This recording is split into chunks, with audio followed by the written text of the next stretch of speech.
अच्छा, पानी की तरह ये बीठें कर रही हैं जी मुर्गियाँ हैं बड़ी। ये 5 मुर्गियाँ हैं हमारे पास अंडे देने वाली, पानी की तरह की बीठें कर रही हैं। ये हमने दिखाई हैं आपको, ये मुर्गियाँ अंडे देती हैं। आज इसको ना 1-2 दिन हो गए हैं पानी की तरह की बीठें कर रहे हैं। अब हम जो है ना इनका इलाज करेंगे। ये अंडे देती हैं तो हमने इनमें एंटीबायोटिक का इस्तेमाल नहीं करना है, नॉर्मल सी जो है ना वो दवाई इस्तेमाल करनी है ताकि ये सही हो जाएं और अपने अंडे भी बरकरार रख सकें।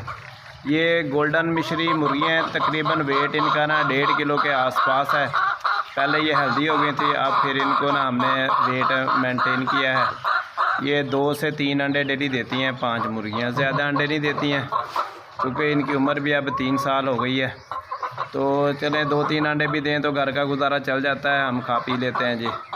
बच्चे स्कूल जाते हुए भी खा पी लेते हैं, जो बच जाता है तो हमारे भी नसीब में आ जाता है। इसके लिए हम जो दवाई का इस्तेमाल करेंगे ना वो आपके साथ शेयर कर रहे हैं।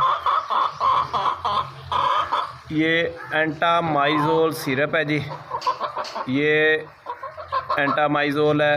ये पोटियों के दरमियान में दिया जाता है जब भी इनको पेचस लग जाएं, पतले पखाने आएँ, तो यानी कि भी इंसानों के लिए दिया जाता है। आज जो है ना हम इनका इस्तेमाल मुर्गियों के लिए करेंगे ताकि इनके जो मोशन लगे हुए हैं ना, पतले पखाने कर रहे हैं, तो वो सही हो जाएं। ये फार्मूला भी साथ दिया हुआ है इसके अंदर। अच्छा, ये हम इंसानों में इस्तेमाल करते हैं तो इसका रिज़ल्ट बहुत ही अच्छा आता है। इसका जो इस्तेमाल है ना हम 1 ml 1 लीटर के हिसाब से करेंगे। तकरीबन ये शाम तक जो है ना 3 लीटर पानी पी जाएंगी 5 मुर्गियाँ। बड़ी मुर्गियाँ हैं, ये 2 से 3 लीटर पानी पी जाती हैं। अब हमने 3 ml ये इनके लिए इस्तेमाल करना है।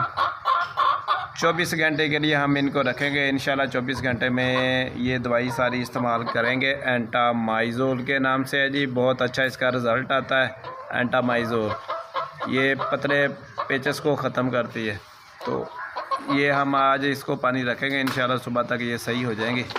ठीक है दोस्तों, अगर वीडियो पसंद आई हो तो लाइक कर लें जी, चैनल को सब्सक्राइब कर लें ताकि बीमारियों के मतलब जो है ना हम आपको बताते रहते हैं, उस हिसाब से आपके बर्ड्स को भी फ़ायदा हो। हम अपना जो इलाज करते हैं मुर्गियों का वो आपके साथ शेयर करते रहते हैं।